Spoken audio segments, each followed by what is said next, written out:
bathrooms. Thank you very much. Senator Kennedy. I'd like to allow Senator Hawley to go. Well, that's very nice of you. Senator Hawley. Thank you, Senator Kennedy. Thank you, Mr. Chairman. Congratulations to all the nominees. Thanks for being here. Judge Wise, let me just start with you. So as I understand it, you don't think that there really is any clear-cut distinction between male and female as biological categories. Is that correct? That is not correct. That's what you wrote. Sorry, that is not correct. Well, that's what you wrote. Look, I'm reading your article, your Time Magazine article. Just to be clear, you wrote this while you were a sitting judge, 2017? You were on the bench? That is correct, after a case I had. Right. So, interesting choice to be writing opinion pieces about your cases, but in any event, you say that controversial pieces of legislation enacted in the last 2 decades rely on a clear-cut interpretation of sex, what I just asked you. But you say that that's wrong. In fact, gender is an intricate continuum and not 2 tidy boxes. That's what you say. So have you changed your opinion? You just gave me a different answer.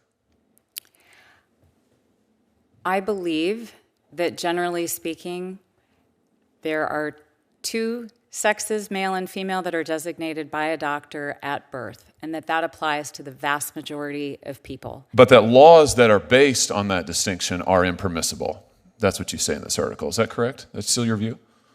That is not what I say. Really? You say that if there is, for instance, a law that requires a distinction between male and female in bathrooms, that the judges cannot apply that law with any consistency, can't apply it consistent with equal protection.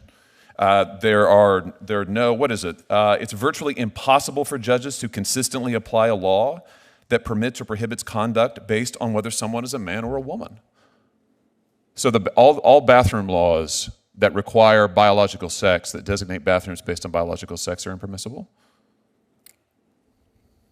That is not the position that I took in the article. That's what it says. It's impossible for judges to consistently apply a law that permits or prohibits conduct based on whether someone is a man or a woman. And you specifically cite bathroom laws as an example of this. In fact, you criticize the then Trump administration's designation of gender-based bathrooms. Right? Sounds like you've made up your mind on a lot of things, but I just want to get clear on this because this is an important issue, certainly to people in my state. It's a very important issue. You think that bathroom designation, same with locker rooms, I guess, girls' locker rooms impermissible? Biological men have to be permitted into girls' locker rooms? That is absolutely not what I said in my That is article. absolutely the import and the takeaway of your piece. You suggest at least 3 different constitutional problems with any gender-based laws, including specifically bathroom laws. You write about it. Equal protection violation, due process, void for vagueness. I was making a list as I was reading through. You say that our biological variability means that a 2-bathroom, even 2-sex-based approach is inadequate. Judges cannot apply it.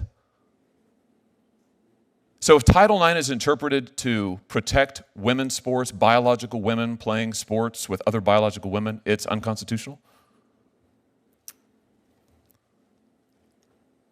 Senator. That's a yes or no?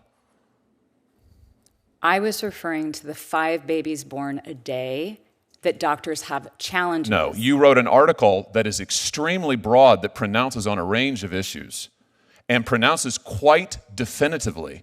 What's this comment at the end of your article about the fact that judges must see the world through a secular lens, and when legislators blur the lines of church and state to enact laws that permit or prohibit conduct based on biological gender as only male or female, they place an impossible burden on the judiciary? What's that mean? The distinctions between male and female are a violation of church and state? Judges have to be able to administer these laws if the direction, and I have to tell you, I work really hard to get it right, to do exactly what Congress tells me to do and the legislature tells me to do. And as a result, if a doctor finds it difficult to identify at the moment of birth for certain children. Is a law that distinguishes between male and female a violation of church and state? You say when legislators blur the lines of church and state and enact laws that permit or prohibit conduct based on biological gender as only male and female, they place an impossible burden on the judiciary. So this is a First Amendment violation? If what you are telling judges is that in order I'm to not make- telling you anything. I'm reading you your comments, and I am asking you if you are still committed to these, and it sounds like you are. I have to tell you, I think these positions are insane. I think the idea that laws based on the distinction between male and female are a violation of church and state is insane. Totally insane. I think the idea that laws that would say women's locker rooms are protected from biological men, that those are impermissible, that's insane. But that's what you say in this article. You're going to have to recuse yourself in a lot of cases, aren't you? Will you recuse in every case involving biological sex if you are confirmed? Senator, respectfully, that is not what the article says. You have pronounced on all of these issues. Will you recuse yourself in any case involving Title IX, biological sex, challenges to locker rooms, girls' sports, bathroom bills? All of those things are covered in this article that you wrote while you were a sitting judge. Don't you think that was impermissible? Will you recuse? Let's get an answer to that. Senator, your time is expired. Will you recuse? I did not take a position as to those issues that you have raised. You took a position on all of these things, and your position is insane. Totally insane. I will absolutely not vote for you. There's not a world in which I could support you. I can't believe you have been nominated. And if you are confirmed, which I hope will not happen, you absolutely must recuse across all of these cases or stand in violation of the Code of Judicial Conduct. I'm shocked you're sitting here today. Judge Weiss, you were unable to complete several answers. I'll give you that opportunity now. Thank you. The thesis of the article, which begins right after the introductory material, that is the first sentence of the third paragraph, makes it absolutely clear that my article had nothing to do with people who are transgendered or gay. It dealt with a narrow issue about babies who are born where doctors are challenged making a determination about sex. And as a sitting judge who has to administer potentially laws where I would have to make such a determination that doctors sometimes find it difficult to do, I think it is critically important. It's important under the Constitution. It's an obligation that we have to treat everyone to have equal protection under law. It is the words that is listed above the entrance to the United States Supreme Court.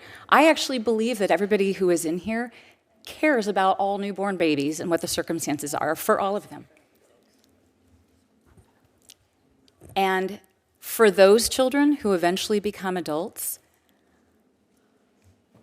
I believe that the legislatures and Congress need to help judges and give a clear indication about what to do in those limited instances.